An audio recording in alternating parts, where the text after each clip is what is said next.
Hello students, good morning. Today I am going to cover the storage class third part. In first part I discussed about the features of variables, what kind of features we have in variable and which is going to be explained by the storage class. In next video we have gone through briefly with the scope of the variable. In that we discussed the block scope, method or function scope, as well as we have seen what is program scope. Actually, I am having a complete focus on this topic and having 3 different lectures in the same kind of topic. Why? Because it's very important while you are facing the written examination of any company interview. Most of the time they give you MCQs from the storage class. Fine, at least 2-3 questions you will get from it. So that's why it is very important. Here I am going to give you the brief introduction about this topic. Fine. So let's see what we'll cover in this video. Today briefly we'll all the students will be able to learn the type of storage classes. Basically we have 4 basic types of storage classes in C language. First one is a automatic, second one is a register, third one is a static, and fourth one is external. So here in throughout the video I'll differentiate all these 4 with each other. Apart from that, I'll take examples of each of the classes and I will show you how these classes will react. Fine. So let's see. So here I am going to show you what is the basic syntax of storage class writing. तो जब भी हमें किसी storage class को define करना होता है किसी वेरिएबल के लिए, तो उसके लिखने का तरीका ये है कि यहाँ तक का तरीका तो डेटा टाइप और वेरिएबल नेम से आप वाकिफ़ हो. कई बार आपने C++ के प्रोग्राम बनाए हो, उसमें यूज़ किया हुआ है कि सबसे पहले आप डेटा के टाइप को बताते हो, देन उसके बाद आप वेरिएबल नेम लिखते हो. जैसे इंटीजर ए लिखने का मतलब है एक वेरिएबल नेम हो गया और इंटीजर उसका टाइप को बता रहा है.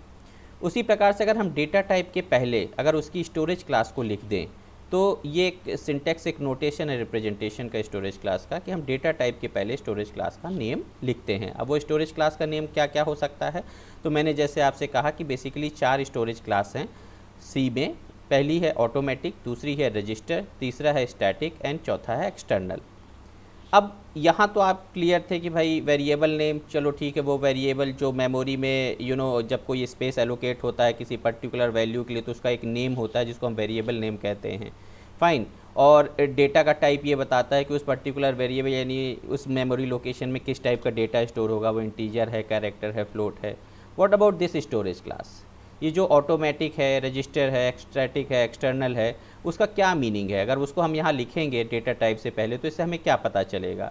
तो बेसिकली जब भी हम इन स्टोरेज क्लास की बात करते हैं, तो इसमें हमें 4 चीज़ें जानकारी लगती हैं उस पर्टिकुलर वेरिएबल के बारे में. सबसे पहली चीज़ तो ये पता लगती है कि ये जो वेरिएबल है मेमोरी लोकेशन में कहाँ स्टोर हुआ है, मेमोरी में कहाँ स्टोर किया गया है. वैसे मैंने आपको इसके एग्जांपल दिए हुए थे कि जब हम बात करते हैं कि वो अगर हमारे रैम में स्टोर हुआ है तो मेमोरी हम कहते हैं कि मेमोरी में स्टोर हुआ. अगर वो CPU रजिस्टर्स में है तो ये डिफरेंट लोकेशंस की बात होती है कि जब भी कोई वेरिएबल डिक्लेयर किया जाता है तो आखिर वो स्टोर कहाँ होगा, किस लोकेशन पे स्टोर होगा. दूसरी बात जो हमें पता चलती है वो है डिफ़ॉल्ट वैल्यू, कि जब हमने वेरिएबल को डिक्लेयर किया, उसको इनिशियलाइज नहीं किया, तो उसकी डिफ़ॉल्ट वैल्यू एक्चुअल में क्या होगी. इसके अलावा scope of the variable, scope की जब हम बात करते हैं तो उसकी एक्सेसिबिलिटी की बात करते हैं कि अगर वेरिएबल कहीं किसी सेगमेंट में, किसी सेक्शन में लिखा हुआ है, तो कहाँ किस सेगमेंट में, अगर किसी पर्टिकुलर सेगमेंट में लिखा तो उसे दूसरे सेगमेंट में एक्सेस किया जा सकता है या नहीं किया जा सकता है. इन सब चीज़ों के बारे में जानकारी लगती है. और फाइनली जो लास्ट चीज़ हमें पता चलती है वो life time of the variable, यानी इस पर्टिकुलर वेरिएबल की जो वैल्यू है वो कब तक एग्जिस्ट करेगी, क्या throughout the program exist करेगी, या पर्टिकुलर ब्लॉक यानी जहाँ पे वो लिखा हुआ है, जिस सेगमेंट में लिखा हुआ है या डिक्लेयर किया हुआ है वेरिएबल, वहाँ पे उसकी वहीं तक केवल उसकी लिमिटेशंस हैं. तो इन सारी चीज़ों यानी ये मुख्य 4 बातों का पता हमें लगता है जब हम किसी स्टोरेज क्लास को यहाँ लिखते हैं.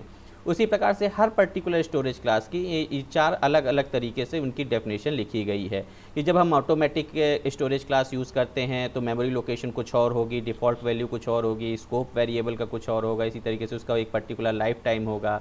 रजिस्टर के लिए कुछ और चीज़ें होंगी, कुछ डिफरेंस होगा. स्टैटिक में भी कुछ अलग क्वालिटीज़ ऐड ऑन हो जाती होंगी, एक्सटर्नल में कुछ क्वालिटीज़ होंगी.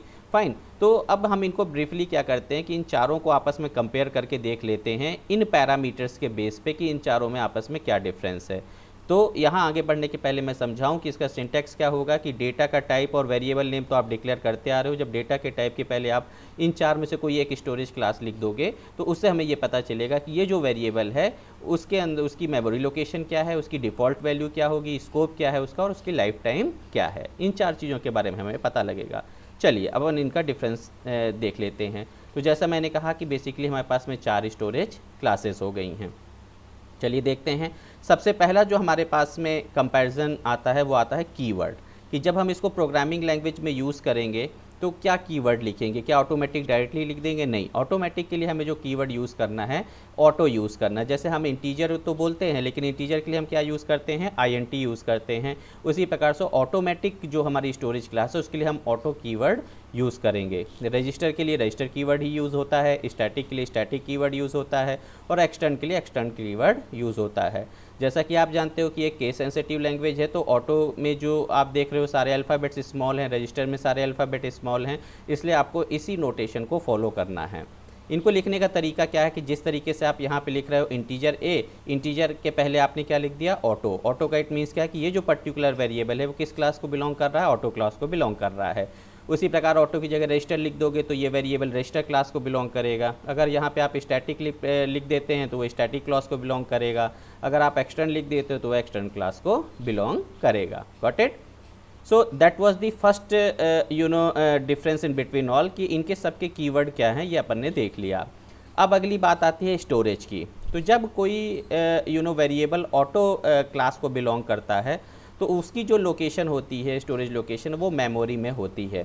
और जब हम रजिस्टर की बात करें तो उसकी जो लोकेशन है डेटा को स्टोर करने की वो CPU रजिस्टर्स में होती है। स्टैटिक स्टोरेज क्लास का वेरिएबल मेमोरी में स्टोर होता है। Memory it means we are talking about the RAM specially. जब हम एक्सटर्नल कीवर्ड की बात करते हैं, एक्सटर्नल स्टोरेज क्लास की बात करते हैं, तो वह डेटा भी हमारा मेमोरी में स्टोर होता है। इसको समझाने के लिए मैं थोड़ा सा आपको यहाँ पे एक एग्जाम्पल के थ्रू समझाने का प्रयास करता हूँ। Let's suppose that this is a line of code over here. So what we are doing first, we please try to understand this code. This is the main function. यहाँ पे एक variable हमने I लिया, दूसरा variable n है, और एक सम नाम का वेरिएबल लिया जिसको हमने इनिशियलाइज किया 0 से। अच्छा, एक चीज़ जो इम्पोर्टेंट समझने वाली है कि अगर इसके पहले हम कुछ ना लिखें, जैसे कि नॉर्मली इंटीजर I अपन ने लिख दिया, तो किस क्लास को ये बिलोंग करेगा? तो ऑटोमेटिकली ये माना जाता है कि बाय डिफ़ॉल्ट यहाँ पे ऑटो क्लास कंसीडर होती है। अगर आपने यहाँ कुछ भी नहीं लिखा है तो यहाँ पे ऑटो क्लास कंसीडर होगी। चलिए अभी इस प्रोग्राम को देख लेते हैं। तो हमने एक वेरिएबल, 3 वेरिएबल लिए हैं, n की वैल्यू इंटर करा ली है, एक फॉर लूप लगाया जिसमें i की वैल्यू 1 से लेकर until it is less than n, हमने i की वैल्यू प्लस की और ये सम कर दिया। और सम में एवरी टाइम क्या कर रहे हैं, जो नई वैल्यू आ रही है उसको हम ऐड ऑन कर रहे हैं। इट मीन्स ओवरऑल हम 1 से लेकर जो हमारी लेस देन n वैल्यू है, हम सारी वैल्यूज़ को आपस में ऐड कर रहे हैं। फाइन, और फाइनली हम उस सम वैल्यू को प्रिंट करा ले रहे हैं। Got it? तो ये प्रोग्राम बहुत सिंपल सा है जिसमें हमको n नंबर ऑफ वैल्यूज़ को ऐड करना है, नथिंग एल्स, और लास्ट में हमें उस प्रिंट करा लेना है। अब लेट्स सपोज दैट हमने यहाँ ऑटो कीवर्ड लिख दिया। अब इस ऑटो कीवर्ड को लिखने से क्या होगा, इसको मैं आपको एक डायग्राम के माध्यम से समझाता हूँ कि ये जो प्रोग्राम है आपका, ये सारा का सारा प्रोग्राम स्टोर कहाँ होगा? सबसे पहले तो वो सेकेंडरी स्टोरेज डिवाइस में स्टोर होगा, जिसको हम हार्ड डिस्क भी कहते हैं। तो जब हम प्रोग्राम लिखते हैं और सेव करते हैं तो एक्चुअल में कहाँ स्टोर होता है? हार्ड डिस्क में स्टोर होता है। इसके अलावा हार्ड डिस्क और प्रोसेसर के बीच में एक डिवाइस और लगी होती है जिसको हम क्या कहते हैं? रैम कहते हैं। रैम की साइज़ नॉर्मली 2 GB की आजकल जो आने लगी है, पहले तो कम आती थी साइज़, लेकिन आजकल 2 GB, 4 GB, 8 GB इस तरीके से रैम आती है। रैम की साइज़ भी सफिशिएंट है आज की डेट में। अब ये प्रोग्राम जो हमने यहाँ स्टोर किया था, अब उसको प्रोसेसर को प्रोसेस करना है। तो सबसे पहले तो क्या करेगा, प्रोसेसर एक रिक्वेस्ट मैसेज भेजेगा किसको? सेकेंडरी स्टोरेज डिवाइस को, कि भाई मुझे इस पर्टिकुलर प्रोग्राम को का एग्जीक्यूशन करना है, इसका आउटपुट निकालना है। तो इसका जो डेटा है, डेटा क्या क्या है इसमें? i की वैल्यू हो गई, n की वैल्यू हो गई, सम जो है, इन सारी ये वैल्यू क्या है, एक तरह से वेरिएबल्स जो है वो डेटा कहलाएंगे। तो ये डेटा की रिक्वेस्ट करेगा प्रोसेसर किससे? सेकेंडरी स्टोरेज डिवाइस से। अब कैसे रिक्वेस्ट करता है? डेफिनेटली एड्रेस पास करेगा कि भाई फला फला एड्रेस पे जो डेटा स्टोर है उसको एक्सेस करना है। सेकेंडरी स्टोरेज डिवाइस का काम क्या होगा, वो पूरा का पूरा प्रोग्राम फैच करेगा और इसको कहाँ स्टोर कर देगा? इस रैम में। अच्छा, रैम की साइज़ जैसा मैंने कहा कि पहले कम होती थी तो ज़रूर क्या है कि part by part programme uploading में जाता था, लेकिन आज की डेट में रैम की साइज़ सफिशिएंट है, 2 GB, 4 GB, 8 GB। तो डेफिनेटली आपका प्रोग्राम की साइज़ कितनी होगी, कुछ केबीज़ में होगी। तो दैट्स वे पूरा का पूरा प्रोग्राम फैच होके कहाँ आ जाएगा, अपलोड हो जाएगा रैम में। तो रैम में पूरा का पूरा डेटा आ गया। ये n की वैल्यू 10, i की वैल्यू 1 से स्टार्ट और सम की वैल्यू इनिशियली 0 है, जैसा कि आप प्रोग्राम में देख रहे हो। अब अगला स्टेप क्या होगा, ये जो इंस्ट्रक्शन बाय इंस्ट्रक्शन ये किसको प्रोवाइड होंगे, प्रोसेसर को। अच्छा, प्रोसेसर में भी एक सेगमेंट होता है जिसको हम रजिस्टर सेगमेंट कहते हैं। तो प्रोसेसर की अपनी खुद की भी एक स्मॉल मेमोरी होती है, जो रजिस्टर्स होते हैं, काफ़ी लोअर साइज़ रजिस्टर्स होते हैं, जैसे 8 KB, इनकी साइज़ ज़्यादा 4 KB, 8 KB, 16 KB, something like that, इतना बहुत छोटा साइज़ होता है। तो दैट्स वाई रजिस्टर की कैपेबिलिटी इतनी है कि वो एक इंस्ट्रक्शन को एक बार में स्टोर कर सके, पूरे के पूरे प्रोग्राम को स्टोर नहीं कर सकता है। तो दैट्स वाई अगला स्टेप क्या है कि रैम का काम है कि इंस्ट्रक्शन बाय इंस्ट्रक्शन प्रोसेसर यहाँ से रैम से डेटा को फेच कर सकेगा। Got it. तो सबसे पहले सपोज दैट इस प्रोसेसर को, इस प्रोग्राम को एग्जीक्यूट करना है, तो उसे क्या चाहिए, सबसे पहले चाहिए आई की वैल्यू। तो आई की वैल्यू उसको कहाँ से मिलेगी, रैम से। तो प्रोसेसर ने रिक्वेस्ट भेजी कि भाई आई की वैल्यू क्या है, तो आई की वैल्यू 1 थी और वो रिटर्न हो गई, यानी कंट्रोल वापस चला गया किसके पास, प्रोसेसर के पास में, और बता दिया कि भाई आई की वैल्यू 1 है। अगली वैल्यू अब उसको क्या चाहिए, I is less than N, तो आई को कंपेयर करना है एन से। तो दैट्स वाई अगली वैल्यू की आवश्यकता है, एन की वैल्यू। तो फिर से प्रोसेसर ने रिक्वेस्ट भेजी और वापस जो एन की वैल्यू है रिवर्ट बैक हो गई और कंपैरिजन हो गया। देन नेक्स्ट क्या है, सम का ऑपरेशन परफॉर्म होना है। तो सम की इनिशियल वैल्यू क्या है, 0 है, सम के लिए रिक्वेस्ट की और सम वापस चला गया और पूरा का पूरा ऑपरेशन हुआ। इट मीन्स ओवरऑल देखा जाए तो यहाँ पे ये मल्टीपल टाइम्स क्या हो रही है, स्विचिंग हो रही है। स्विचिंग किसके लिए, for the processing of data, even for फैचिंग the data, for storing the data, for updating the data. ठीक है, तो ये जो प्रोसेस है एक्चुअली इसको क्या कहते हैं, स्विचिंग कहते हैं। और जितनी बारी स्विचिंग होगी उतनी बारी टाइम भी लगेगा। तो स्विचिंग प्रोसेस क्या है, एक टाइम टेकिंग प्रोसेस मानी जाती है। नॉर्मली कंट्रोल कहाँ स्विच होते हैं, आपके प्रोसेसर से रैम पे स्विच होगा, रैम से प्रोसेसर पे स्विच होगा, इस तरीके से ये स्विचिंग होती है। ये एक थोड़ा सा टाइम टेकिंग प्रोसेस होती है। तो टाइम टेकिंग प्रोसेस होने की वजह से क्या है कि अब इस प्रोसेसर को एग्जीक्यूट करना था, तो पहले रैम पे आया, उससे रिक्वेस्ट किया डेटा को, डेटा यहाँ अपलोड हुआ, वापस वहाँ पे डेटा में कैलकुलेशन हुआ, वो डेटा वापस रैम में स्टोर हुआ। इस तरीके से जो मल्टीपल स्विचिंग्स हैं इसमें काफ़ी ज़्यादा टाइम लगता है। इट मीन्स ये जो प्रोसेस हुई ये टाइम टेकिंग प्रोसेस मानी जाती है ड्यू टू स्विचिंग। तो बेस्ट आइडिया इसका ये हुआ कि क्यों ना क्या किया जाए कि जो हमारा डेटा है वो हम कहाँ स्टोर करें, रजिस्टर्स में स्टोर कर लें। यानी भाई स्विचिंग कर ही ना जाए, ये पूरा का पूरा डेटा उठा के हम कहाँ स्टोर कर लें, रजिस्टर में स्टोर कर लें। तो यहाँ पे देखिए ऑटो की जगह पर ने क्या लिख दिया, रजिस्टर। तो अगर हम इसके पहले रजिस्टर कीवर्ड लिख देंगे तो ये पूरा का पूरा जो डेटा है वो उठ के कहाँ स्टोर होगा, रैम में ना होकर, मेमोरी में ना होकर कहाँ होगा, प्रोसेसर के रजिस्टर्स में होगा। तो दैट्स वाई ये स्विचिंग यहाँ होगी ही नहीं और पूरा डेटा कहाँ स्टोर हो जाएगा, आपके रजिस्टर में स्टोर हो जाएगा। ठीक है, अब स्विचिंग अगर नहीं हुई तो डेफिनेटली ये जो स्विच नहीं लगेगा। तो ये जो अब प्रोसेसर को जब प्रोसेस करना है तो डायरेक्टली वो रजिस्टर से ही डेटा पिक कर लेगा और जैसे एन की वैल्यू, आई की वैल्यू, सम की वैल्यू, और तुरंत पूरी की पूरी प्रोसेस कर देगा। मल्टीपल स्विचिंग ना होने की वजह से इसकी जो प्रोसेस हुई प्रोसेसर की इस प्रोग्राम को एक्सिक्यूट करने की, वो भी काफ़ी फास्ट हो गई। तो अब क्वेश्चन यहाँ पे ये उठता है कि भाई जब इतना अच्छा फैसिलिटीज़ है रजिस्टर का कि स्विचिंग करने की जरूरत नहीं पड़ रही है, प्रोग्राम एग्जीक्यूशन फास्ट हो रहा है, तो क्यों ना हम सारे वेरिएबल स्टार्टिंग से ही क्या किया करें, रजिस्टर स्टोरेज क्लास में स्टोर करें। हम क्या करें, ऑटो जो हमारे स्टोरेज क्लास है उसको बनाए ही ना, उसको ख़त्म कर दें टोटली, अपन केवल रजिस्टर स्टोरेज क्लास का यूज़ करें। क्यों, क्योंकि ऑब्वियस है यार हमारी प्रोसेसिंग तो फास्ट हो रही है इसमें। लेकिन जैसा मैंने आपको बताया, क्या लिमिटेशन बताई कि जो रजिस्टर की साइज़ है वो क्या होती है, काफ़ी लेस होती है। दूसरी चीज़ जैसे कि आपको एग्जांपल दिया 8 KB हो सकती है, 16 KB हो सकती है। तो ये अगर आप किसी प्रोग्राम के सारे वेरिएबल इसमें स्टोर कर दोगे तो रजिस्टर केवल क्या कर पाएंगे, वेरिएबल्स को ही स्टोर कर पाएंगे, इंस्ट्रक्शन एग्जीक्यूशन कर ही नहीं पाएंगे। अगर उसको इंस्ट्रक्शन को स्टोर करना है तो आगे वो कुछ स्टोर कर ही नहीं पाएगा और ऐसी सिचुएशन में क्या होगी कि प्रोग्राम एग्जीक्यूशन कंप्लीट ही नहीं होगा। दैट्स वाई ये माना जाता है कि जो हमारे लूप काउंटर्स हैं, जैसे यहाँ आई हो गया, लूप काउंटर्स हैं या ऐसे कोई वेरिएबल हैं जो रिपीटेडली कॉल हो रहे हैं, बार बार कॉल हो रहे हैं, जिनके लिए बार बार स्विचिंग करनी पड़ रही, तो उसको यहाँ बार बार स्विचिंग करने के बजाय उनको हम कहाँ स्टोर कर दें, सीधे रजिस्टर में स्टोर कर दें। इट मीन जो लूप काउंटर्स हो गए, लूप काउंटर्स में बार बार आई की वैल्यू कॉल होनी, तो बेटर है उसको रजिस्टर में स्टोर किया जाए। कोई वेरिएबल बार बार कॉल हो रहा तो बेटर है उसको यहाँ स्टोर किया जाए। तो इस तरीके से क्या बेनिफिट हो जाएगा कि हमारे पास साइज़ कम है, हमने लिमिटेड वेरिएबल जो बार बार रिपीटेडली कॉल हो रहे हैं केवल उनको यहाँ स्टोर किया और बाकी प्रोग्राम को एज इट इज़ रैम में रहने दिया। तो इस तरीके से हम अपनी जो प्रोग्राम एग्जीक्यूशन है उसको फास्टर कर सकते हैं। That is the benefit of register storage class. तो आप यहाँ देख सकते हैं कि जो ऑटोमेटिक वेरिएबल होते हैं वो मेमोरी में स्टोर होते हैं, स्टैटिक वेरिएबल और एक्सटर्नल वेरिएबल में मेमोरी में स्टोर होते हैं। इट मीन्स जो और जो रजिस्टर स्टोरेज क्लास के वेरिएबल हैं वो CPU रजिस्टर्स में स्टोर होते हैं।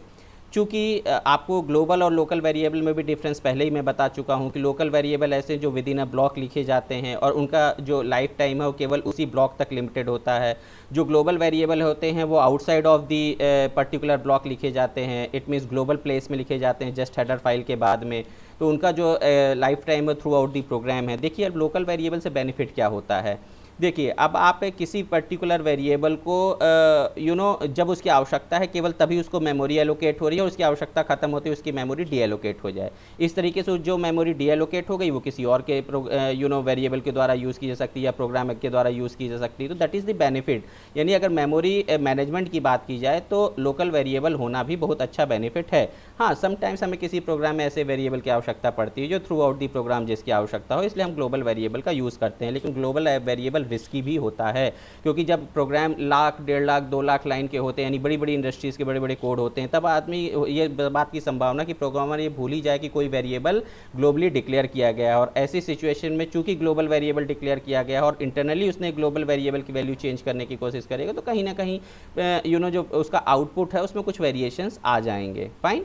सो local variable is much better than in compare to global variable. लेकिन ग्लोबल वेरिएबल की भी उपयोगिता को मना नहीं किया जा सकता है, that is also important but somehow some different places. Fine. And local variable से हमको ये बेनिफिट मिला कि जितनी मेमोरी की आवश्यकता जब है उतनी विद इन अ ब्लॉक का एक्सक्यूशन जब है तभी उसको मेमोरी एलोकेट हुई। जैसे उस ब्लॉक का एक्सक्यूशन खत्म हो गया इट मीन्स उन वेरिएबल की आवश्यकता खत्म हो, इनकी मेमोरी को डी एलोकेट कर दो, दूसरा कोई प्रोग्राम उस मेमोरी को यूज़ करे। Got it? So these are the benefit over here. तो चलिए ये आपने समझ लिया कि भाई मेमोरी में जब डेटा स्टोर होता है तो कहाँ स्टोर होता है, रैम में, और सीपीयू रजिस्टर में कहाँ स्टोर होता है, प्रोसेसर के सीपीयू रजिस्टर्स में। Got it? फाइन। चलिए अब अगला डिफरेंस देखते हैं।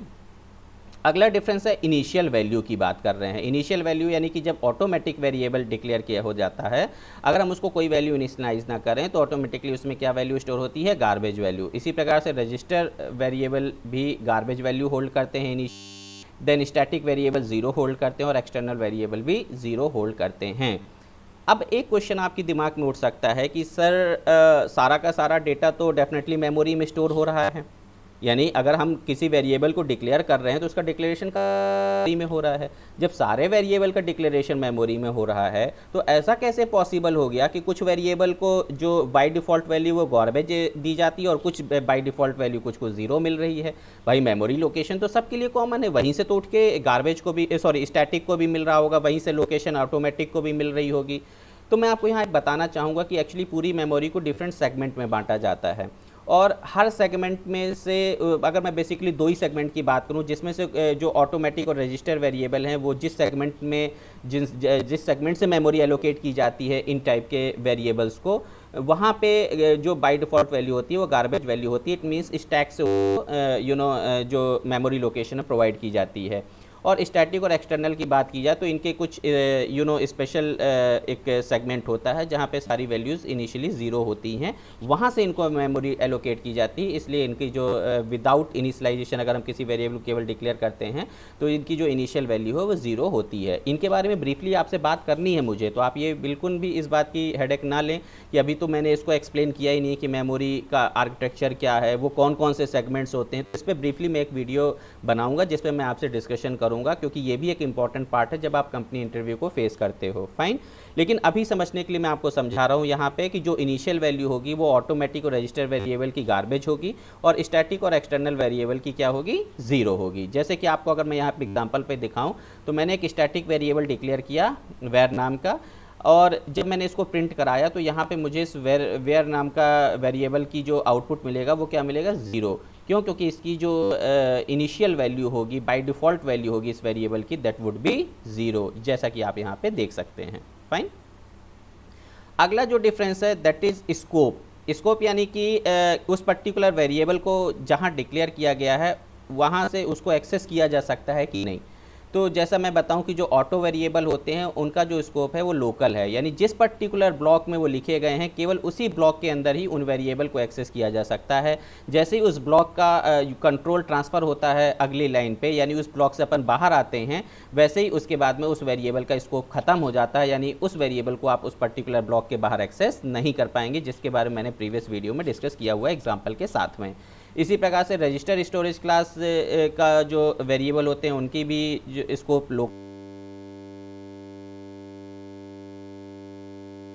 एक्सेस नहीं किया जा सकता है। स्टैटिक का भी सेम कॉन्सेप्ट है, बशर्ते ये जो हमारा एक्सटर्न वेरिएबल है इसका स्कोप ग्लोबल होता है। यहाँ पे एक्सटर्न को समझना बहुत ज़रूरी है। जब आगे मैं किसी एक एग्जांपल को लेकर चलूँगा तो आप बिल्कुल ये ना समझे कि अगर इस एक्सटर्न का स्कोप ग्लोबल है तो ये ग्लोबल वेरिएबल है में, या डिक्लेरेशन ग्लोबल है इसका, नथिंग है, ऐसा कोई इसका कॉन्सेप्ट नहीं। इसका थोड़ा सा कॉन्सेप्ट समथिंग डिफरेंट है जिस पे आपको फोकस करना है। आगे इस वीडियो में मैं आगे इसके बारे में डिस्कशन करूँगा, लेकिन बेसिकली अभी अपन यहाँ पे इस बात को ख़त्म करते हैं। ऑटोमेटिक वेरिएबल का स्कोप लोकल है, विद इन अ ब्लॉक है, रजिस्टर का भी विद इन ब्लॉक है, स्टैटिक भी विद इन ब्लॉक है, लेकिन extern variable throughout the program इनका एग्जिस्टेंस बना रहता है। Fine. And last difference in between all is lifetime. So lifetime की जब हम बात करते हैं तो ऑटोमेटिक वेरिएबल की लाइफ टाइम तभी तक रहती है जब तक कि जिस ब्लॉक में उसको लिखा गया उस ब्लॉक का एग्जिस्टेंस है, जब तक वो ब्लॉक प्रोसेसर में प्रोसेस हो रहा है। जैसे उस पर्टिकुलर ब्लॉक का प्रोसेसिंग कंप्लीट होती है, इट मीन्स क्लोज ब्रैकेट आता है, वैसे ही इसकी लाइफ टाइम ख़त्म हो जाती है। इट मीन्स उस पर्टिकुलर वेरिएबल जो कि उस मेमोरी डी एलोकेट हो जाती है। Same task with the register variable, but static और अगर हम एक्सटर्नल की बात करें तो दीज टू वेरिएबल्स जिनका जो लाइफ टाइम है वो तब तक रहती है जब तक कि प्रोग्राम का एग्जीक्यूशन रहता है। इट मीन्स ये वैल्यू परसिस्ट करती हैं until the program is going to be executed in a processor. तो दैट्स वाई आप यहाँ पे देख सकते हैं कि चूंकि स्टैटिक का तो स्कोप लोकल था यानी विद इन अ ब्लॉक था, लेकिन जब हम लाइफ टाइम की बात करते हैं तो एंड ऑफ द प्रोग्राम है। इसलिए कभी भी इस डाउट में मत रहिए कि अगर लोकल है तो डेफिनेटली उसकी लाइफ टाइम केवल विद इन अ ब्लॉक होगी। लोकल होना अलग बात है कि उसका एक्सेस उस ब्लॉक से बाहर हो पाएगा कि नहीं हो पाएगा। अब एक्सेस ना होने का रीज़न ये नहीं है कि उसकी लाइफ टाइम ख़त्म हो गई, ठीक है, लोकल है तो विद इन अ ब्लॉक उसका एक्सेस है, लेकिन लाइफ टाइम यहाँ पे स्टैटिक की आप देख रहे हो प्रोग्राम है। इसी प्रकार से एक्सटर्नल वेरिएबल की जो लाइफ है वो भी थ्रू आउट दी प्रोग्राम होती है। तो let's have the few problems from the storage class, और हम देखते हैं और अच्छे से समझने की कोशिश करते हैं one by one automatic, register, static and external को बेटर वे पे। फाइन,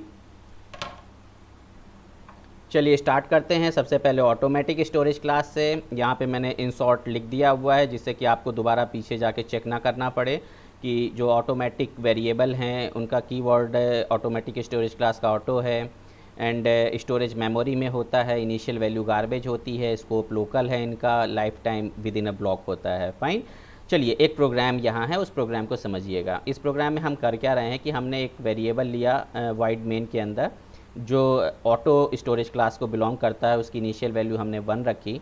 फिर हमने एक और ब्लॉक क्रिएट किया, इस ब्लॉक के अंदर हमने फिर से एक वेरिएबल लिया जे, सेम वेरिएबल नेम से, और उसको एक वैल्यू एलोकेट की 2, वो भी सेम ऑटोमेटिक स्टोरेज क्लास को बिलोंग कर रहा है। उसके अंदर हमने फिर से एक ब्लॉक क्रिएट किया, वहाँ पे हमने इस जे को एक नई वैल्यू 3 एज अ इनपुट कराई, एंड इसकी भी स्टोरेज क्लास ऑटो है, और फाइनली हमने इस वैल्यू को प्रिंट करा लिया। इट मीन्स इस ब्लॉक के अंदर हमने इस वैल्यू को प्रिंट करा लिया। फाइन, इसी प्रकार से आप यहाँ देख सकते हो कि जैसे ये ब्लॉक ख़त्म हुआ फिर हमने ये प्रिंट कराई। एक्चुअल में जो सेकंड नंबर वाला ब्लॉक था उस पर हम इस वैल्यू को प्रिंट करा रहे हैं जे की, और फिर इस ब्लॉक को क्लोज करने के बाद फाइनली ये जो हमारा वेरिएबल डिक्लेयर हुआ तो ये जो फाइनल ब्लॉक था यहाँ पे हम फिर से यहाँ पे जे की वैल्यू को प्रिंट करा रहे हैं। Okay, so now you should understand कि जब 3 डिफरेंट प्लेसेस पे हमने सेम वेरिएबल नेम को एक नई वैल्यू असाइन की और सबकी जो स्टोरेज क्लास थी वो ऑटोमेटिक यानी ऑटो को बिलोंग करती है, और बाय डिफ़ॉल्ट ऑटो क्या होते हैं, लोकल वेरिएबल्स माने जाते हैं। और लोकल वेरिएबल्स का स्कोप कब तक होता है, लाइफ टाइम कब तक होती है, जब वो विद इन अ ब्लॉक जहाँ पे उनको डिफाइन किया गया है। Got it? तो चलिए देखते हैं, आपको मैं यहाँ पे समझाने की कोशिश करता हूँ कि कितनी मेमोरी। एक क्वेश्चन मेरे सामने उठा था, कुछ बच्चों ने मुझसे पूछा था कि सर 3 जगह पे आपने जे को डिक्लेयर कर दिया, तो इनके लिए क्या एक ही मेमोरी डिक्लेयर होगी या फिर 3 अलग अलग मेमोरी डिक्लेयर होगी? तो यहाँ शायद आप इस चीज़ को और अच्छे बेहतर वे पे समझ पाएंगे। तो सबसे पहले जब आप देख रहे हो, मैं इसको थोड़ा यहाँ लेकर आ जाऊँ। सबसे पहले तो जब आप देख रहे हो कि जैसे ये लाइन एग्जीक्यूट होगी, कंट्रोल यहाँ ट्रांसफ़र हुआ, कंट्रोल ट्रांसफ़र हुआ तो यहाँ आया ऑटो स्टोरेज क्लास, और एक इंटीजर जे नाम का एक वेरिएबल है जिसमें कि 1 स्टोर कर दिया। तो ये एक ब्लॉक, एक मेमोरी में ब्लॉक क्रिएट हो जाएगा जिसमें अपन वैल्यू क्या स्टोर हो जाएगी, जे की वैल्यू 1 स्टोर हो जाएगी इस लाइन के एग्जीक्यूट होते ही। इसके बाद कंट्रोल ट्रांसफ़र हुआ आगे, इसके बाद कंट्रोल वापस यहाँ पे आता है। जैसे ही यहाँ पे इस लाइन पे कंट्रोल आएगा वैसे ही एक नई मेमोरी एलोकेट हो जाएगी इस ब्लॉक के अंदर, क्योंकि that block is inside this particular block. Fine, तो यहाँ पे फिर से j की वैल्यू 2 स्टोर हो गई, इट मीन्स नई मेमोरी एलोकेट हुई है। फिर आप देख रहे हो कि कंट्रोल ट्रांसफ़र होगा इस लाइन पे, जैसे ही कंट्रोल इस लाइन पे ट्रांसफ़र होगा डेफिनेटली वंस अगेन ये इनर ब्लॉक है, तो फिर से यहाँ पे j की वैल्यू 3 स्टोर हो जाएगी, एक नई मेमोरी लोकेशन यहाँ पे एलोकेट कर दी गई। Okay, you can see here.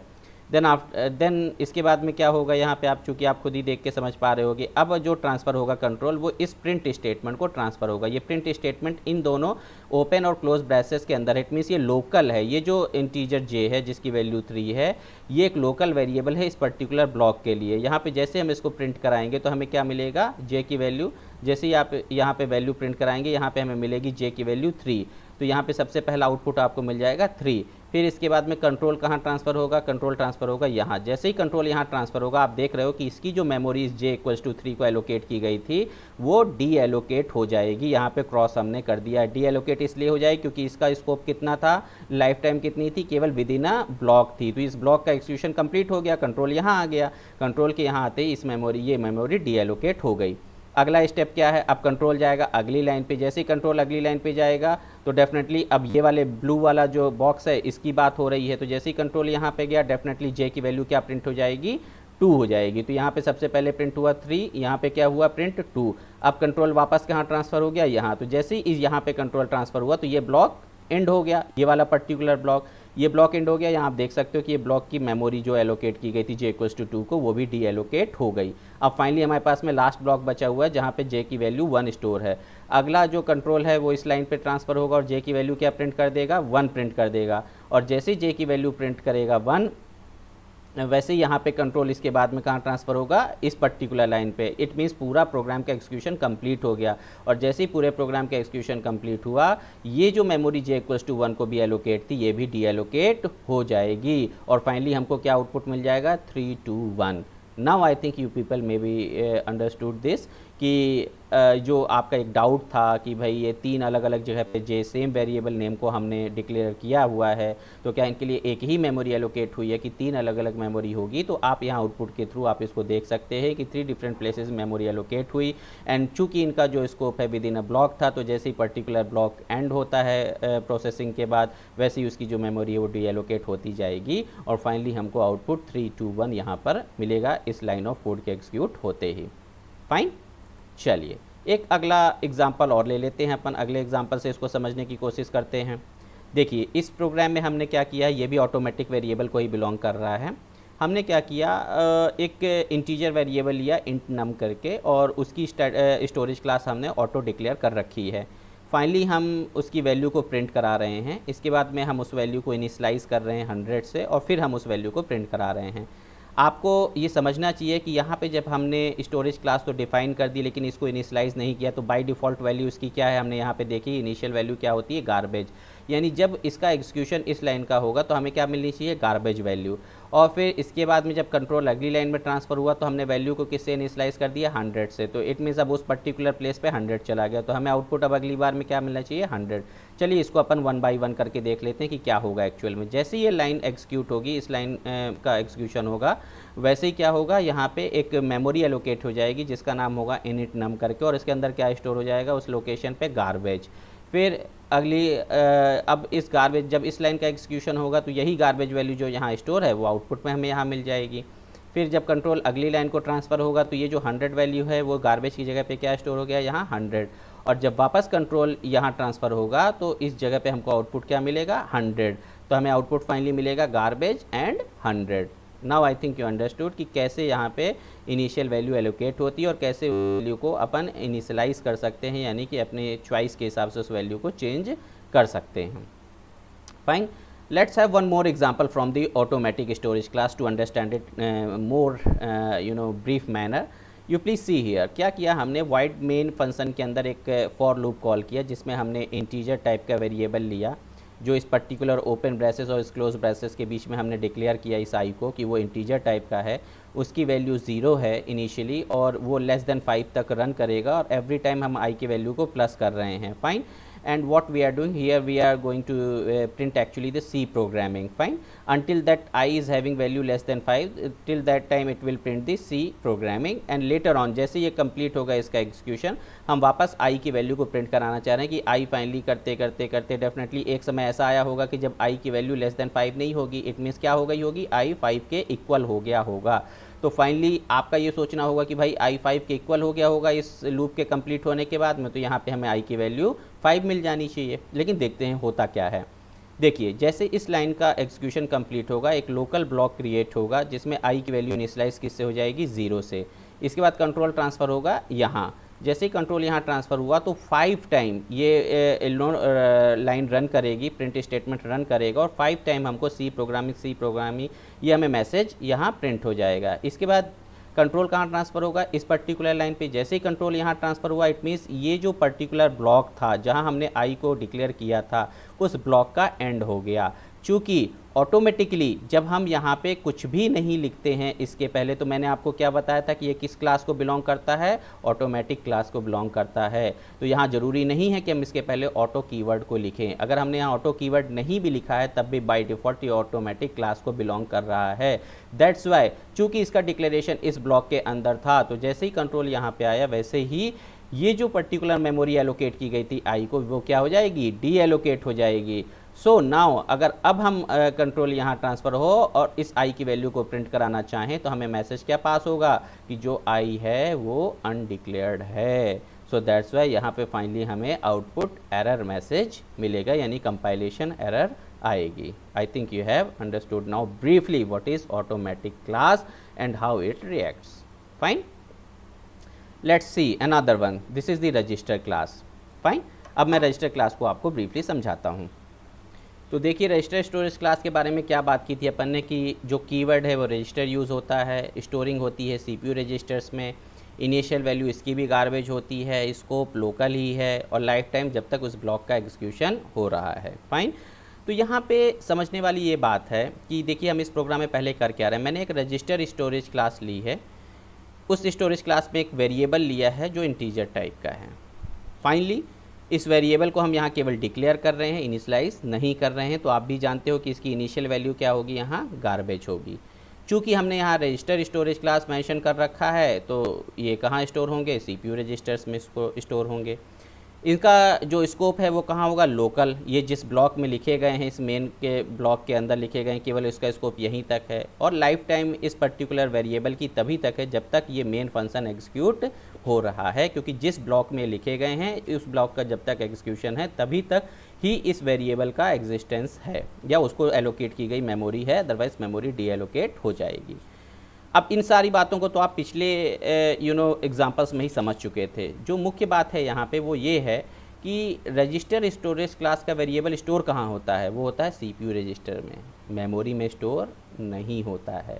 Address किसका होता है, मेमोरी का होता है। सीपीयू रजिस्टर का क्या एड्रेस फेच कर सकते हो, नहीं कर सकते हो।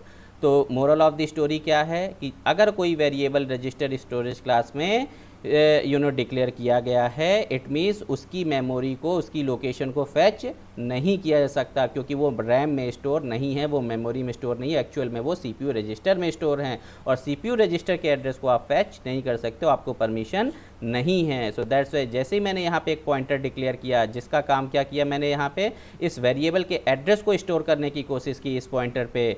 और फाइनली अगर हम ऐसा करने की कोशिश करेंगे और इस प्रोग्राम को रन करेंगे तो हमें क्या मिलेगा, डेफिनेटली हमें एक एरर मैसेज मिलेगा। तो यहाँ पे मैं आपको कुछ दिखाना चाहता हूँ, कुछ इंपॉर्टेंट पॉइंट्स हैं। पहला इंपॉर्टेंट पॉइंट क्या है रजिस्टर स्टोरेज क्लास से रिलेटेड कि you can not use pointer to reference objects that have the register storage class specifier. आप उस पर्टिकुलर वेरिएबल को रेफरेंस करते हो कोई पॉइंटर डिक्लेयर नहीं कर सकते हो जो रजिस्टर स्टोरेज क्लास को बिलोंग करता है। You cannot use the register storage class specifier when declaring object in global scope। यानी कि अगर आपने इस वेरिएबल को यहाँ ग्लोबल प्लेस में यानी इस हेडर फाइल के जस्ट बाद में डिक्लेयर करने की कोशिश की और वहाँ पे रजिस्टर कीवर्ड का यूज़ करोगे तो भी नहीं कर सकते हो।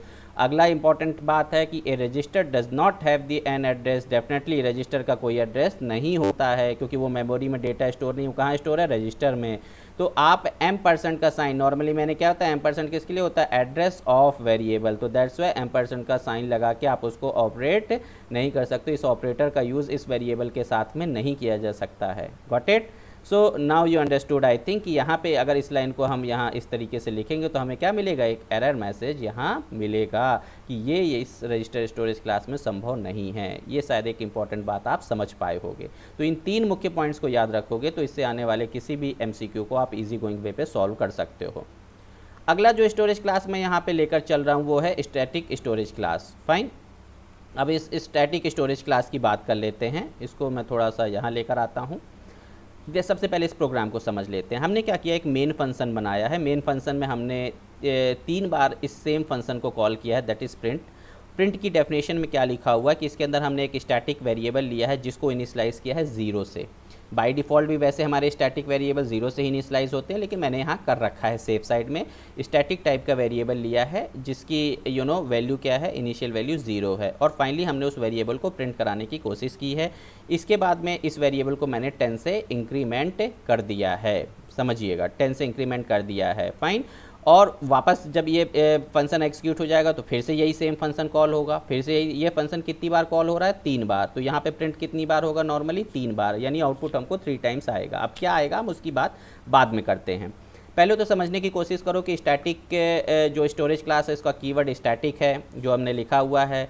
स्टोर कहाँ होते हैं, मेमोरी में। इनिशियल वैल्यू क्या होती है, 0। स्कोप क्या है उसका, लोकल, जहाँ भी उस ब्लॉक में लिखा गया है। तो लाइफ टाइम लेकिन क्या होती है, थ्रू आउट दी प्रोग्राम। अब लोकल और थ्रू आउट दी प्रोग्राम, इन 2 चीज़ों को अच्छे से मैं क्लियर करूँगा, जो आपका कन्फ्यूज़न था जब मैं उस समय एक्सप्लेन कर रहा था, समझिएगा। अब इस प्रोग्राम का एग्जीक्यूशन होगा, कैसे होगा, सबसे पहले क्या होगा, जो कंट्रोल है कहाँ आएगा, इस प्रिंट के पास में। जैसे ही इस प्रिंट के पास आए तो ये प्रिंट कहाँ चला जाएगा, यहाँ चला जाएगा। जब इस कंट्रोल यहाँ पे आया तो अगला जो कंट्रोल ट्रांसफ़र होगा कहाँ होगा, इस static int variable equals to 0। जैसे ही कंट्रोल यहाँ ट्रांसफ़र हुआ, मेमोरी में एक लोकेशन क्रिएट हो गई वेर नाम की, और उसकी इनिशियल वैल्यू क्या हो गई, 0 हो गई। समझ गए आप अच्छी तरीके से। अगला काम क्या होगा, अगला काम इसके एग्जीक्यूशन का है। यहाँ पे आप जैसा कि आप देख सकते हो, अगला काम क्या है, इसके एग्जीक्यूशन का है। तो अगली लाइन पे ये वेरिएबल प्रिंट हो जाएगा। तो वैल्यू क्या प्रिंट मिलेगी हमको, 0, क्योंकि अभी वेर के अंदर क्या स्टोर है, 0। फाइनली अगला स्टेप क्या है हमारा, अगले स्टेप में यहाँ पे आप देख सकते हो कि ये जो वेर है इसकी वैल्यू क्या हो गई है, 10 प्लस हो गई है। इट मीन्स अभी राइट नो 0 थी, तो अब ये वैल्यू क्या हो गई है, 10 ऐड हो गई। फाइन, जब ये 10 ऐड हो गई तो यहाँ पे ये ऑब्वियस है वेरिएबल में क्या स्टोर हो गया, यहाँ पे जाके आप देख सकते हो कि अब वेरिएबल में स्टोर हो गया है 10। यहाँ तक का काम आपने समझ लिया। अब जब ये फंक्शन एग्जीक्यूट हो जाएगा तो वापस कहाँ जाएगा, मेन में। और जब वापस मेन में जाएगा तो डेफिनेटली कहाँ जाएगा, इस प्रिंट के पास में जाएगा। जैसे ही कंट्रोल यहाँ ट्रांसफ़र हुआ वैसे ये वापस कहाँ चला गया, इस सेकंड वाले प्रिंट के पास में चला गया। जब इस सेकंड वाले प्रिंट के पास में चला गया तो ये प्रिंट फिर से कहाँ जाएगा, वापस आप देख सकते हो ये वापस यहाँ पे लौट के आएगा कंट्रोल। जब वापस यहाँ कंट्रोल लौट के आया तो फिर से कहाँ गया, इस स्टैटिक के पास में गया। इस स्टैटिक के पास में जैसे ही कंट्रोल जाएगा, अब देखो यहाँ पे अगर ये स्टैटिक कीवर्ड नहीं लिखा होता तो आपने आज तक जो प्रोग्रामिंग करते हैं उसमें से एक सिंपल लॉजिक है कि जब वापस दोबारा कंट्रोल यहाँ आया और ये स्टैटिक कीवर्ड यहाँ नहीं लिखा होता, ये सिंपल इंट वेरिएबल 0 लिखा होता, तो यहाँ वेरिएबल की वैल्यू वापस दोबारा क्या हो जाती, रीसेट वर्ड यूज़ कर रहा हूँ, रीसेट क्या हो जाती, 0। लेकिन चूंकि यहाँ पे स्टैटिक कीवर्ड लिखा है और अभी प्रोग्राम का एग्जीक्यूशन थ्रू आउट चल रहा है, तो इसका जो लाइफ टाइम है थ्रू आउट दी प्रोग्राम है। यानी कि आप देख सकते हो कि वेरिएबल इक्वल्स टू 0 लिखे होने के बावजूद ये वैल्यू यहाँ पे चेंज नहीं होगी। जो पुरानी वैल्यू है आपकी इस वेरिएबल की 10, वो अभी भी बनी रहेगी। नाउ वी अंडरस्टूड कि यहाँ पे इंटीजर वेरिएबल सिंपल लिखा होता तो ये वैल्यू वापस 0 पे रीसेट हो जाती है। लेकिन चूंकि स्टैटिक कीवर्ड है और इसकी lifetime throughout the program है, इसलिए अभी भी इसका एग्जिस्टेंस बना रहेगा, ये चेंज यहाँ परफॉर्म नहीं होगा। और इसकी वजह से क्या होगा, वापस यहाँ आएंगे तो प्रिंट हमें क्या मिल जाएगा, 10, जो ऑटोमेटिकली यहाँ पे स्टोर था, जो इससे पहले स्टोर था, जो आपने देखा था, सॉरी, जो ये यहाँ पे कोई वैल्यू चेंज नहीं हुई। यहाँ वैल्यू क्या स्टोर थी, 10। तो वापस जब यहाँ कंट्रोल ट्रांसफ़र हुआ तो हमें क्या प्रिंट मिल गया, 10। फिर यहाँ पे गए, जैसे ही यहाँ पे आएगा इस लाइन पे फिर से वो 10 पे 10 प्लस हो जाएगा, और जैसे ही 10 पे 10 प्लस होगा वैसे ही यहाँ क्या स्टोर हो गया वापस 20, और जब यहाँ 20 स्टोर हो गया तो कंट्रोल कहाँ ट्रांसफ़र होगा, फाइनली यहाँ। जैसे ही यहाँ कंट्रोल ट्रांसफ़र हुआ, अब ये जैसे ही कंट्रोल ट्रांसफ़र हुआ तो ये अगले प्रिंट पे वापस चला आया। जब अगले प्रिंट फंक्शन पे वापस चला आया तो फिर से ये प्रिंट फंक्शन कॉल होगा, वापस यहाँ पे कंट्रोल ट्रांसफ़र हुआ। जब कंट्रोल ट्रांसफ़र हुआ तो फिर से इस लाइन पे आए, फिर से यहाँ पे वेरिएबल इक्वल्स टू 0 भले लिखा हुआ, लेकिन चूंकि ये स्टैटिक कीवर्ड था और यहाँ वैल्यू क्या है 20, यानी कोई वैल्यू चेंज नहीं होगी, वेरिएबल 0 पे रीसेट नहीं होगा। वापस कंट्रोल ट्रांसफ़र हुआ अगली लाइन पे, यहाँ पे प्रिंट हो गया हमको वेरिएबल की वैल्यू 20, और फाइनली फिर से कंट्रोल ट्रांसफ़र हुआ यहाँ पे, और वेरिएबल की वैल्यू क्या हो गई अपनी 10 प्लस और 20 हो गई 30 हो गई, फाइन। लेकिन ये कोई दिक्कत नहीं, प्रिंट तो यहाँ हो ही चुका है, यहाँ पे वेरिएबल की वैल्यू 30 हो गई, वापस कंट्रोल कहाँ ट्रांसफर हुआ, यहाँ पे। और जब कंट्रोल यहाँ ट्रांसफर होगा तो आप देखोगे यहाँ पे तीनों प्रिंट ऑलरेडी कॉल हो चुके हैं, और फाइनली ये प्रोग्राम का एग्जीक्यूशन कंप्लीट हो गया। तो जैसे ही इस प्रोग्राम का एग्जीक्यूशन कंप्लीट होगा आप देखोगे आउटपुट क्या मिल जाएगा, सबसे पहले 0 स्टोर था, फिर 10 स्टोर था, फिर 20 स्टोर था, अब 30 हो चुका, उससे हमें कोई लेना देना नहीं क्योंकि हम तो प्रिंट करा चुके थे ऑलरेडी। तो हमें 3 टाइम्स ये प्रिंट कॉल करने पे 0, 10 एंड 20 प्रिंट हो गया। जबकि अगर यहाँ ये नॉर्मल वेरिएबल होता तो ईच एंड एवरी टाइम ये वेरिएबल की वैल्यू को क्या सेट कर देता, रीसेट, 0 रीसेट कर देता, तो ईच टाइम हमको यहाँ 0 0 0 मिलता। लेकिन स्टैटिक लिखने से क्या हुआ, चूंकि उसकी lifetime throughout the program थी, तो दैट्स वाई वो परसिस्ट करती है वैल्यू जब तक प्रोग्राम रन करता है। तो जो वैल्यू यहाँ पे एक बार स्टोर हो गई, अपडेट हो गई, वो वापस स्टोर करता रहेगा, उसको रीसेट नहीं करेगा। Got it? इस चीज़ को शायद आप बहुत अच्छी तरीके से आप समझ गए। अब अगर स्कोप की बात होती, स्कोप की बात मतलब क्या कि अगर हम इसके बाहर भी एक फंक्शन और कॉल करते, या फिर सपोज दैट हम यहीं पे वेरिएबल की वैल्यू को प्रिंट कराने की कोशिश करते इस मेन के अंदर, तो हमें यहाँ पे क्या मैसेज मिलता कि वेरिएबल डिक्लेयर नहीं है मेन के अंदर। क्यों? क्योंकि इस वेरिएबल का डिक्लेरेशन कहाँ किया गया था, इस प्रिंट फंक्शन के अंदर, जो कि लोकल है इस पर्टिकुलर प्रिंट फंक्शन के लिए। तो मेन में हम इस वेरिएबल को एक्सेस नहीं कर सकते थे। Are you getting my point now? Fine. So this is the overall introduction about the static storage class. I think you people have understood now. जब हम अगली स्टोरेज क्लास की बात करते हैं, that is nothing but the external storage class. Fine. So let's see now, you see what is the use of external storage class. पहले external storage class को समझिए। कीवर्ड है एक्सटर्न, स्टोरेज मेमोरी में होता है, इनिशियल वैल्यू 0 है, scope इसका global है, और lifetime throughout the program है। फाइन। अब आप जब स्कोप ग्लोबल की बात करोगे तो आप कहोगे साहब कि अगर हमने यहाँ पे इस एक्सटर्न वेरिएबल को कॉल कर लिया हो और इसकी वैल्यू को कुछ इनिशियलाइज कर दी है, तो क्या वो हर जगह उसको एक्सेस किया जा सकता है? इसका मतलब ये नहीं है, बिल्कुल नहीं है। यानी कि अगर आप इस एक्सटर्न को इस वाइड बेन के अंदर कहीं, यहाँ तो चलो ग्लोबल तो ऑलरेडी है वो तो, क्योंकि वो प्लेस ही ग्लोबल है, लेकिन अगर आप एक्सटर्न इंटीजर ए इस वाइड बेन के अंदर लिखो, ए की वैल्यू को कुछ इनिशियलाइज कर दो, और इस वाइड मेन के बाहर किसी दूसरे फंक्शन पे जब इस ए को एक्सेस करने की कोशिश करोगे तो आप ये समझोगे साहब स्कोप तो इसका ग्लोबल है, ये तो एक्सेस हो जाना चाहिए ए, लेकिन आपको एरर मैसेज मिलेगा। तो मैं वंस अगेन आपको समझा दूं, एक्सटर्न का स्कोप ग्लोबल होने का मतलब ये कतई नहीं है कि आपको उसको किसी ब्लॉक के अंदर उसको डिफाइन कर दो, डिक्लेयर कर दो, और उस ब्लॉक के बाहर उसको एक्सेस करने की कोशिश करो तो आपको मिल जाना चाहिए क्योंकि भाई स्कोप तो ग्लोबल है। ये एरर है, ये नहीं है। इसका एक्सटर्न का जो मीनिंग है, ग्लोबल का जो सेंस है, वो समथिंग डिफरेंट है, उसको मैं यहाँ पे आपको एग्जाम्पल के थ्रू समझा रहा हूँ। तो दैट्स वाई अगर आपको इस वेरिएबल को भी ग्लोबल रखना है तो इसको ग्लोबल डिक्लेरेशन ही करिए, it mean just header file के बाद में डिक्लेयर करिए, तो ही ये एक्सटर्न वेरिएबल ग्लोबल आपका रिएक्ट भी करेगा। लेकिन यहाँ जिस ग्लोबल की हम बात कर रहे हैं, उसके स्कोप की या थ्रू आउट दी प्रोग्राम की बात कर रहे हैं, वो समथिंग डिफरेंट है। इसको समझिएगा। पहले मैं इस तरीके से समझाता हूँ। लेट्स सपोज दैट आपने दो अलग अलग प्रोग्राम बनाए, एक प्रोग्राम मैंने बनाया a.c और दूसरा प्रोग्राम हमारा b.c। a.c प्रोग्राम में हमने हेडर फाइल कॉल की stdio.h और एक वेरिएबल को डिक्लेयर कर दिया ग्लोबली इंटीजर a = 10। फाइन। और ये फाइल हमने सेव कर दी, कुछ नहीं किया, कंपाइल नहीं किया, कुछ भी नहीं किया, सेव कर दी। अब हमने एक दूसरा फाइल बनाई, दूसरी सी की फाइल बनाई, उसमें हमने ये जो a.c थी इसको हमने यहाँ पे इंक्लूड कर लिया। तो आपका पहला डाउट तो क्लियर कर दूँ कि हैश इंक्लूड जो प्री प्रोसेसर डायरेक्टरीज है उनका काम केवल हेडर फाइल को कॉल करना नहीं है, वो किसी भी फाइल को कॉल कर सकते हैं। जैसे हम यहाँ .c एक्सटेंशन .cpp एक्सटेंशन भी ले सकते हैं हम इसे, है ना, क्योंकि देखो डेफिनेटली प्री प्रोसेसर डायरेक्टरी को इससे कोई मतलब नहीं कि .h एक्सटेंशन है क्या है। हाँ, .h इसलिए है कि थोड़ा क्लियर हो जाता है कि भाई हेडर फाइल है, इसलिए उसका एक्सटेंशन .h रखा गया है। तो प्री प्रोसेसर डायरेक्टरीज के यहाँ किसी भी तरीके से हम किसी भी फाइल को कॉल कर सकते हैं, मतलब जो प्रोग्रामिंग रिलेटेड फाइल की बात कर रहा हूँ। और इसके लिए ये जो आपने यहाँ ब्रेसेस लगा रखे थे उनको लगाने की जरूरत नहीं है। यहाँ ओपन ब्रैकेट भी अगर आपने डबल इन्वर्टेड कॉमा भी लगा दिया तो भी ये काम करेगा। फाइन। अब देखिएगा दूसरी फाइल में हमने क्या किया, एक्सटर्न वेरिएबल कॉल किया, वही सेम वेरिएबल नेम कॉल किया, जो यहाँ ए था वही हमने यहाँ पे लिखा, लेकिन हमने बताया कि ये जो वेरिएबल ए है उसका जो स्टोरेज क्लास है वो क्या है, एक्सटर्न स्टोरेज क्लास है। देखिए समझिएगा। एंड फिर हमने मेन में प्रिंट करा लिया, पहले तो ये दिखा दिया मैंने आपको कि मेन में प्रिंट करा लिया ए की वैल्यू को और प्रोग्राम हमारा ख़त्म हो गया, ठीक।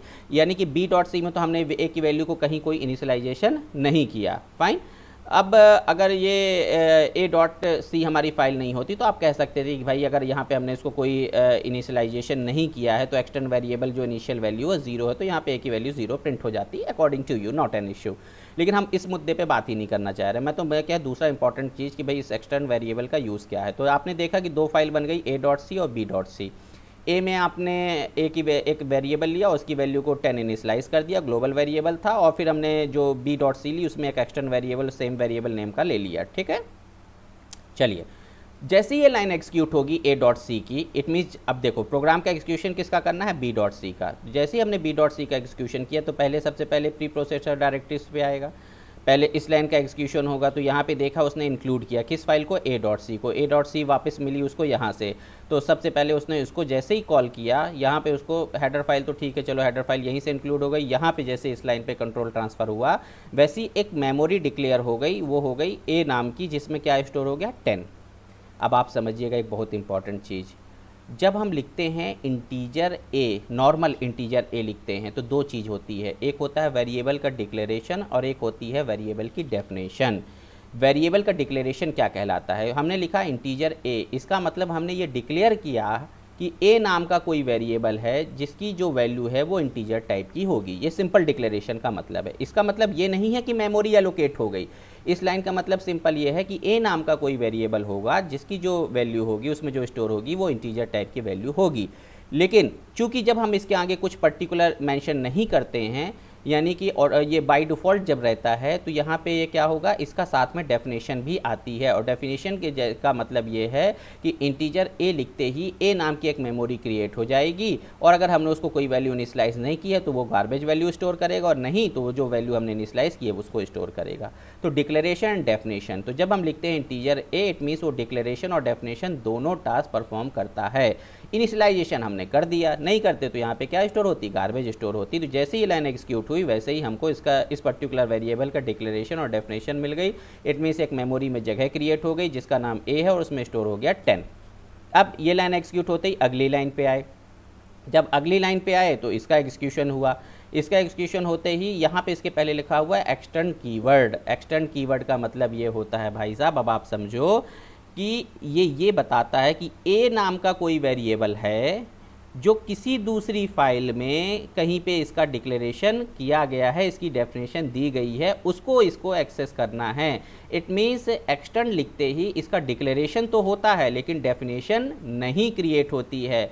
तो डिक्लेरेशन होने की वजह से ये तो पता चल जाता कि ए नाम का कोई वेरिएबल है, और एक्सटर्न से ये पता चला कि ये जो ए है वो ग्लोबली है। इट मीन्स वो किसी दूसरी फाइल में कहीं पे रिटर्न है, कहीं पे उसकी डेफिनेशन दी गई है, उस फाइल से हमें इस ए को कॉल करना है। इट मीन्स आप केवल डिक्लेयर करो, चूंकि डिक्लेयर इसलिए जरूरी क्योंकि यहाँ पे हमको उसका यूज़ करना है, लेकिन डिफाइन करने की जरूरत नहीं क्योंकि इसकी डेफिनेशन कहीं और किसी फाइल में लिखे होने की वजह से उसकी डेफिनेशन ऑलरेडी क्रिएट की जा चुकी है, उसकी मेमोरी ऑलरेडी क्रिएट की जा चुकी है।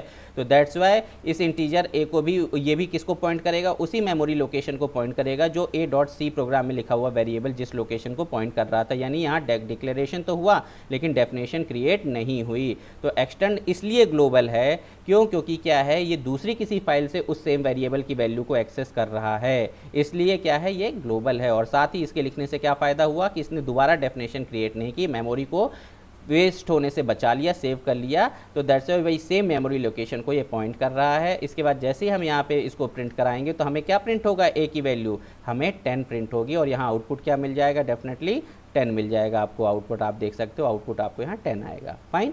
So now I think you people have understood कि एक्सटर्न कीवर्ड का यूज़ क्या है, व्हाई इट इज़ ग्लोबल इसका स्कोप, क्योंकि ये दूसरी किसी फाइल में। अच्छा, इसका यूज़ कहाँ होता है, नॉर्मली जब आप प्रोजेक्ट बनाते हो तो प्रोजेक्ट में मल्टीपल फाइल्स होती हैं। अब आप क्या करो, एक फाइल एक सिंगल बना दो जिसमें सारे वेरिएबल का डिक्लेरेशन, इनिशियलाइजेशन जो भी आपको करना है कर दो, और दूसरी फाइल में आप केवल उन वेरिएबल को एक्सटर्न वेरिएबल के थ्रू कॉल कर लो। तो जब भी कभी आपको मॉडिफिकेशन करना होगा तो आप उस फाइल में जाके जहाँ वेरिएबल को इनिशियलाइज किए तो उसकी वैल्यू को चेंज कर सकते हो, उसमें आपको मेन फाइल में चेंज करने की कोई आवश्यकता नहीं है। इसको इस तरीके से समझिएगा कि अगर आप एक कॉलेज के लिए आप एक सॉफ्टवेयर बनाते हो, अब कॉलेज में अभी इंटेक कितने का है, सपोज दैट 100 बच्चों का इंटेक है, तो आपने क्या किया, एक फ़ाइल बना ली separate.c नाम की, और उसमें एक वेट अ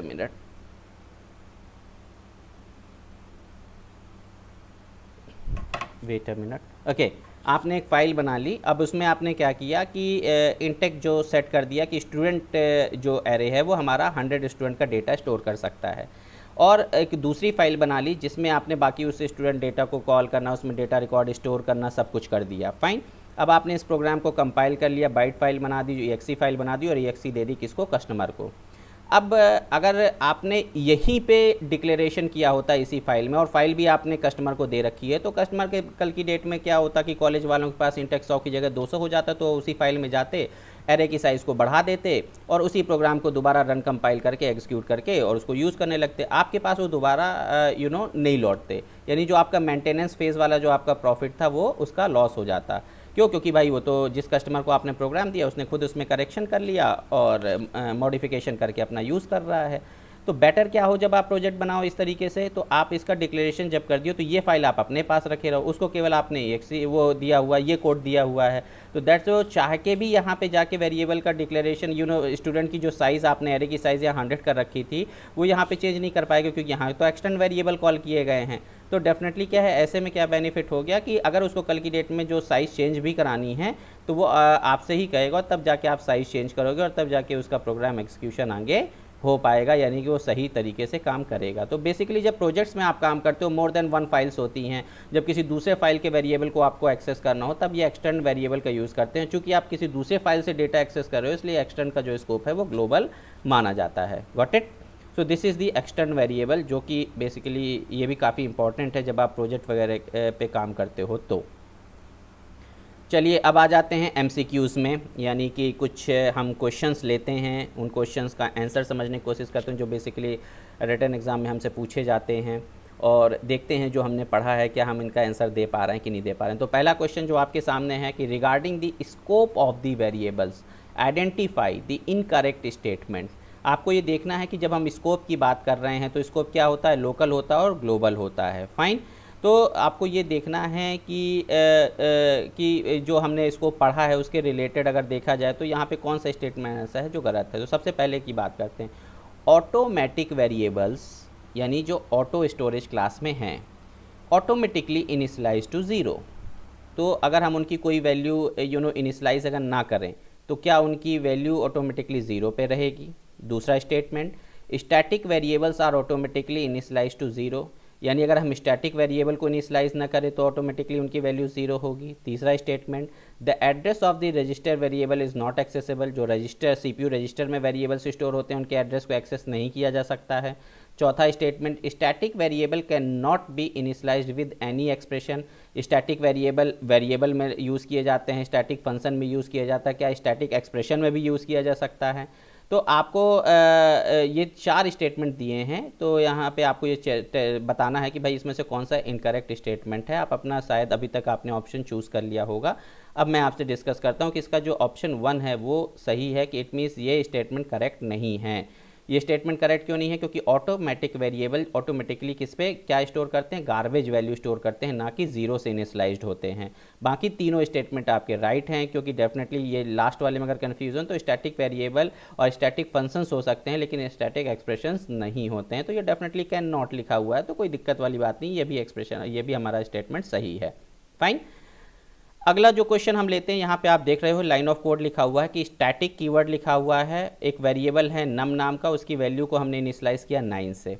अब हम क्या कर रहे हैं, प्रिंट कर रहे हैं, और उससे प्रिंट करने से पहले नम की वैल्यू को num-2 कर रहे हैं, और ये तब तक करना है जब तक कि नम की वैल्यू हमारी 0 के इक्वल ना हो जाए, तब तक हम बार बार इस मेन फंक्शन को कॉल कर रहे हैं। ऑप्शन है हमारे पास में कि इसका आउटपुट हमारे पास में आएगा 8642, क्या ये आएगा, या फिर इनफाइनाइट आउटपुट आएगा, या फिर 6420 आएगा, या फिर invalid become main function can not call itself, main function खुद को कॉल नहीं कर सकता है, क्या आएगा, ये आउटपुट आपको यहाँ पे देखना है। ठीक है, ये एक छोटा सा करेक्शन मैंने किया है, यहाँ पे नम की वैल्यू 8 ली एक्चुअली।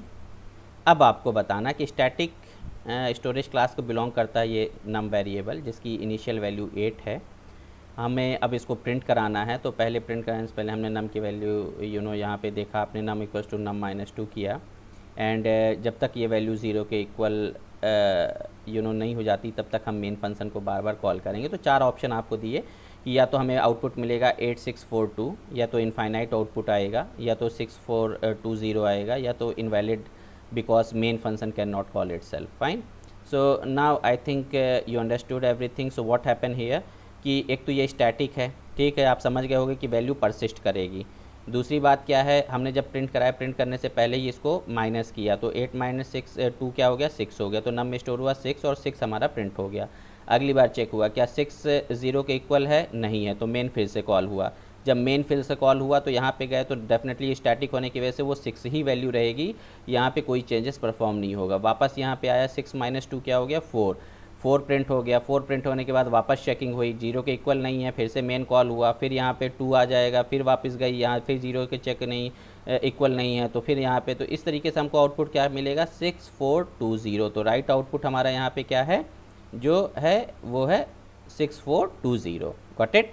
तो ये हमें आउटपुट यहाँ मिलेगा 0, मतलब लास्ट टाइम पे आप ये ना कहें कि मतलब कुछ आउटपुट, एक्चुअली लास्ट टाइम पे कोई आउटपुट नहीं आता है, इसलिए हम इसको 0 कह रहे हैं नॉर्मली।